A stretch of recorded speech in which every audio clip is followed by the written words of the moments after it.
would see themselves in this expression of a change in risk, and it started with a scenario. Now again, I'm an advocate of that choreography. I'm not saying that that's the only one, because clearly there are others. But I think this is an example of how a dialogue like that can hopefully lead to a policy change which explicitly includes climate change adaptation. Anyway, here's that figure again. This is for dry years. This is for average years. So see, in an average year, we're not quite in as serious a situation, but by the 2050s, supply and demand are the same, and that's not a safe situation to be in. You want some space. But in a dry year, we're dealing with shortages within the next decade. And this is a larger version of that cost table. One important thing to point out here, this is from lowest cost to highest cost in dollars per megaliter saved or stored. A lot of projects on the books, so consulting engineers can tell you already what the costs are going to be.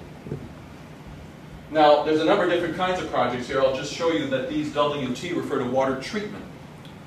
So if any part of the adaptation portfolio in the Okanagan is going to involve new supply, it will not simply be about the cost of the dam.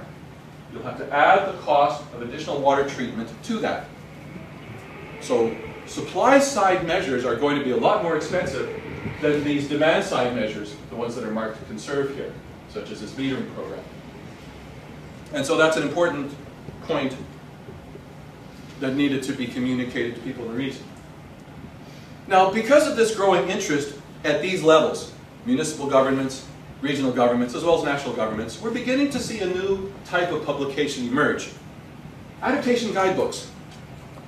In this region, one that is beginning to get a lot of visibility is this book, Adapting to Global Warming, a guidebook that's been produced by King County, Washington, in partnership with the University of Washington's Climate Impacts Group. In fact, this book is now being used as a model for a new program in the East Kootenays that I'm going to tell you about in a minute. But there have been a number of these books that have emerged. This one from Australia, this one from the UK, this one for small islands. This one was produced by the former CCARN, Canadian Climate Impacts Adaptation Research Network, called Adapting Climate Change. I believe there's a New Zealand book in here too, and Clean Air Partnership, which I think is this one. The Heinz Center did a comparison of these adaptation guidebooks and used a number of comparison criteria. Are they applicable to different levels of government? Is there sufficient detail for policy construction? Does it provide a decision-making framework? Does it suggest steps for adaptive action, and so on? So this is the Heinz Center website if you want to take a look at this comparison. This book produced at Washington State comes out very well on this. These are books about process. How do you get the team started? Not just the team of planners and people who need to be engaged in your government, but how do you find the resources, the researchers, the people who are going to give you the climate science information, the impacts information, so that this dialogue will build a bridge between science and action. So these are process-oriented mostly. In some cases, like this one from UNEP, which was produced, about 15 years ago, it's pretty early in the game, that actually demonstrate applications of certain kinds of models. All of these are meant to perhaps give someone who wants to do something, say a city planner, some tools to get started. And I think there'll be more of these. But this is going to be a complement, I hope, to what the science community is doing. Now, in the Kootenays, the Columbia Basin Trust, which is a grassroots organization that has been formed by the community to reinvest benefits coming from the Columbia River Treaty, they want to get involved in mainstreaming climate change adaptation to communities. As a result of science that has been done by the University of Washington, by the work that I was involved with in the Okanagan, they got convinced that they needed to do something. And so they initiated something called the Communities Adapting to Climate Change program. This is their website, which talks about it. They actually put up some of their own money in a competition. They got a number of communities to write letters of intent to say, here, if you were able to support us in a planning effort, here's how we would mainstream adaptation into our official community plans. So the first two communities that are going to get started are Kimberley and Elkford. We already held a workshop with them. And so this is the year where we're going to see if they can use the University of Washington guidebook, or other sources, in coming up with getting adaptation into their official community plans. These are small towns.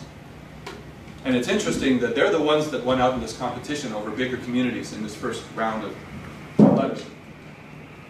The second example is this Ahead of the Storm document, which has come out of the City of Toronto. A number of short-term actions identified: hot weather response plan, vulnerability assessment of roads and culverts, healthcare program, parkland naturalization. This is the website where they are. They've been doing this for a while now, so they have more experience. But these are both examples of programs initiated by municipal governments or with the trust. They're all mostly municipal politicians that run the trust. And so for a scientist, our role becomes quite different. But I think it's also important to point out that when we're talking about adaptation, adaptation has implications for the emission side of the equation too. Depending on what choice we make to adapt to something, we may find ourselves accidentally creating issues for greenhouse gas emissions. And we can see examples of this everywhere. If we were to just set up a little 2x2 figure, looking at adaptation mitigation combinations, well, clearly, the lower left corner we don't want to be in. Making a decision like rapid deforestation, which is what's going on in Brazil, for economic reasons, increasing their local vulnerabilities, but also leading to increases in emissions. We don't want to be here. But we often find ourselves in here where we're doing something because we want to get emissions down, but we may accidentally be creating a new vulnerability. So carbon sequestration is seen as an important thing to do. We plant a lot of monoculture forest plantations. I could have thrown in biofuels and corn in here. And also expansion of large hydro development. I mean, these could help in reducing emissions, but they might create new vulnerabilities.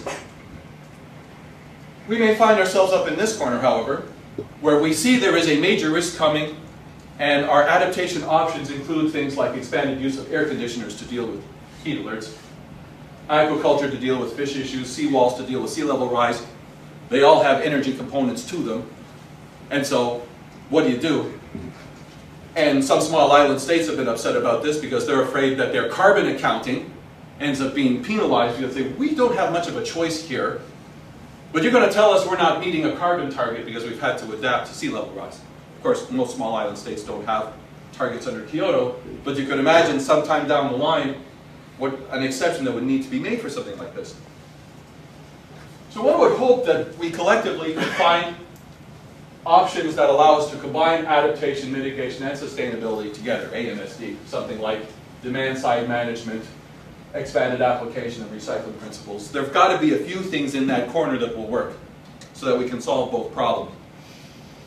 John Robinson and Sarah Birch have talked about our ability to respond. They talk about response capacity being influenced by whatever development pathway we take. And within response capacity, there are elements of our capacity to adapt and our capacity to mitigate emissions. And that capacity ends up leading to particular actions. But this is not context-free. If you're in a community that has a certain level of capacity, it's going to be influenced by what's going on at other scales. International, national governance institutions, both development policy as well as climate change policy. And as a city develops, what's going to happen to that? These are things we don't know. But I think we're beginning to think about this. And for those people very interested in policy who are in here, I would urge them to think about how to write out stories that connect these things and see how that may change concurrently over time. Another interesting tool, which I'd like to bring to your attention, some of you are aware of, is the use of visualization. I don't know how well you'll be able to see this with the lights on. This is work from Stephen Shepard in his lab at UBC. And this is showing West Delta, and there's the Georgia Strait over here. And here is a sea level rise scenario that was obtained based on the sea level work that was done by Phil Hill of NRCan, who also happens to be in the room today, most fortunate. This is not a fictional movie. This is not like The Day After Tomorrow that came out a few years ago.